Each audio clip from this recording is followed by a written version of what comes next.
This is the training program of PAL Network for support of the Roma entrepreneurship. Lesson 9. Finding community resources.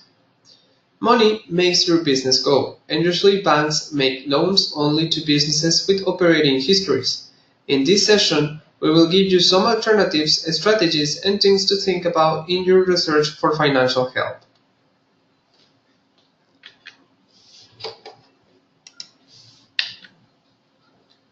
The most important element in starting a business is funding. Even the most basic home businesses incurs a multitude of startup costs, including registering a business name, obtaining a business telephone line, and printing business cards.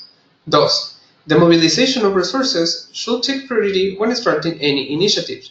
The business initiators should have in-depth knowledge about the community around it and related to it, good knowledge and understanding of the labor market as a whole and in different levels, skills to maintain and update a list of professions, good knowledge of local employment opportunities, good communication and representation skills, and good reputation in its community.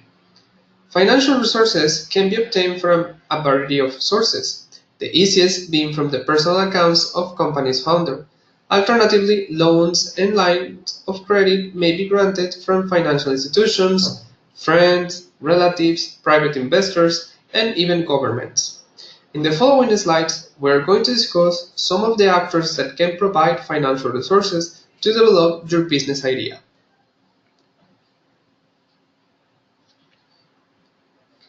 Microfinance institutions fill a need gap within the financial service industry by offering small loans or microloans to people unable to access to conventional loan services.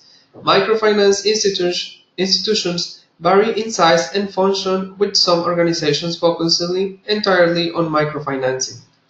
The most obvious group of finance providers, both in developed and developing countries, is represented by well-known traditional banks.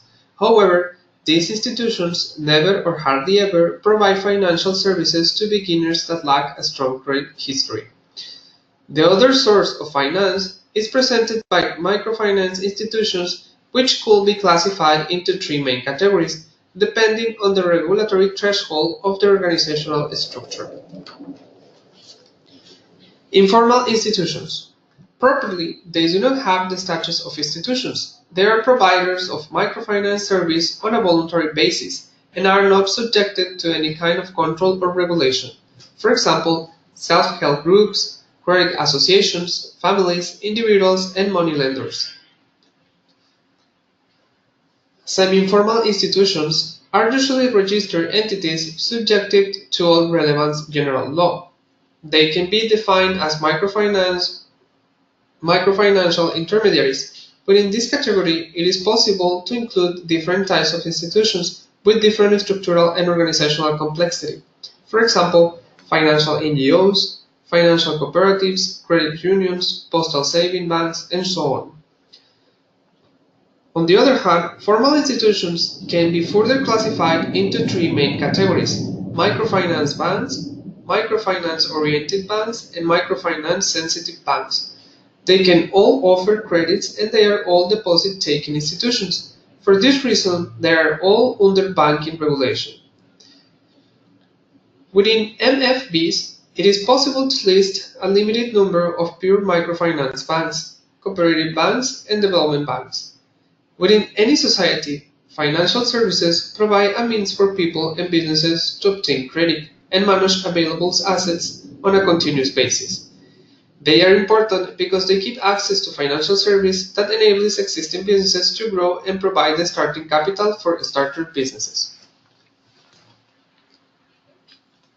So, in this line, the goals of microfinancial institutions should be to improve the quality of life of people in need by providing access to financial and support services, to be a viable financial institution developing sustainable communities, to mobilize resources in order to provide financial and support services to the needy ones, particularly women, for viable productive income generation enterprises, enabling them to reduce their poverty.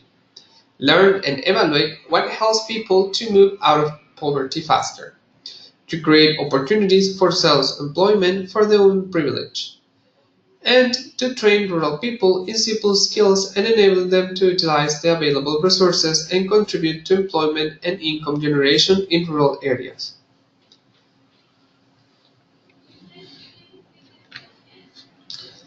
Small businesses grant government grants and subsidies. It's a part important when looking for financial resources. This bucket often gets overlooked, but it should be an important focus.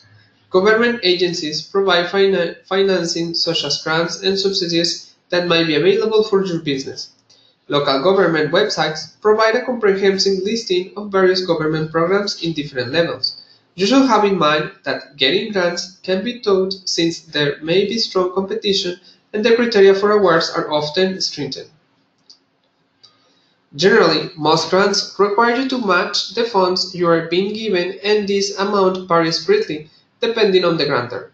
For example, a research grant might provide you only with 40% of the total cost. Generally, you will need to provide a detailed project description, an explanation of the benefits of your project, a detailed work plan with full cost, a complete application form when appropriate. It is important to check your area on the county and municipal level because most communities have some sort of local programs to help minority entrepreneurs get extra help to build businesses.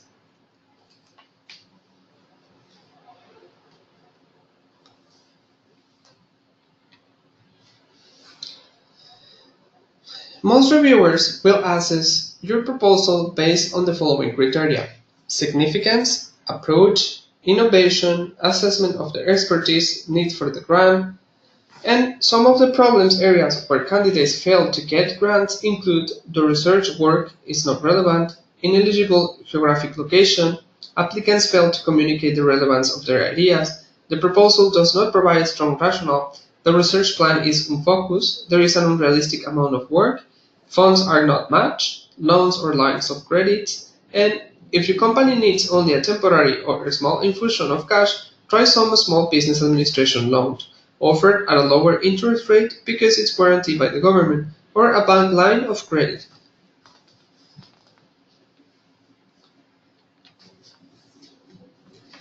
In addition to the financial resources that we have already talked about, there are other four resources that contribute to the success of a new enterprise. One of them is human resources. The success of an organization is heavily reliant on the talent and strengths of its employees. The hiring of experienced professionals with track records of excellence within their area of expertise ensures that the mission and goals of the company will be carried out efficiently and with competences. Strong team members can be recruited using a variety of methods. An alternative is to find employees through referrals from individuals whose judgment is trusted. One way in which you can do that is by having internship programs with universities, technical education institutions, or even through government programs in different levels.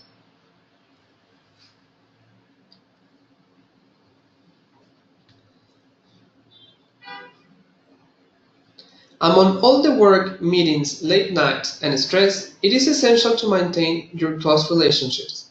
That means attending to your relationship with your co-founders, your life partner, your family, and friends. No single item on this list will improve your chances at success, but taking a considered approach to entrepreneurship, trying new things, and finding time to look after yourself will produce stronger results for your business. Community leaders or activities.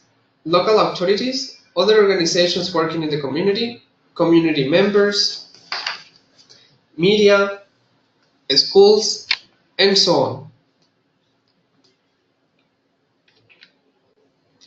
Now, it's the time to talk about the educational resource. Perhaps the greatest thing an entrepreneur can do when establishing a new business is to gain as much education possible. By understanding her competition and gaining an in-depth knowledge of his/her industry, he/she will be better prepared to make smarter decisions regarding the directions of his/her firm. Educational resources can be found through professional trade associations that are geared towards her industry, her local chamber of commerce, as well as the small business administration. And don't forget, get your knowledge for free. A local government may offer service designed to educate entrepreneurs in everything from business plan writing, branding marketing, to labor law and accounting. The classes are free and time commitments vary by topic, so it is easy to at least get an introduction to a subject you need to know more about.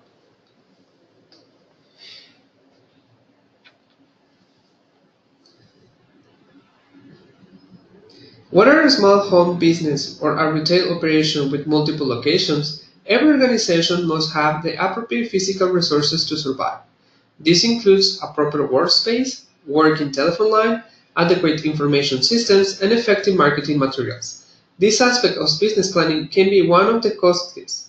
As such, it is important for an entrepreneur to realistically assess his needs before making any purchases.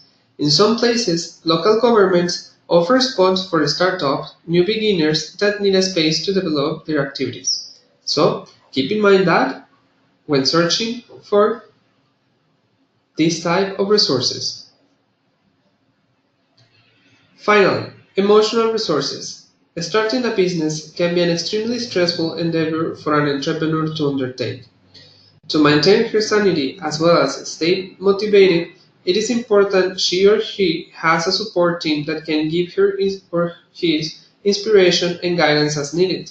This team might be composed of friends, family, as well as mentors or professional group.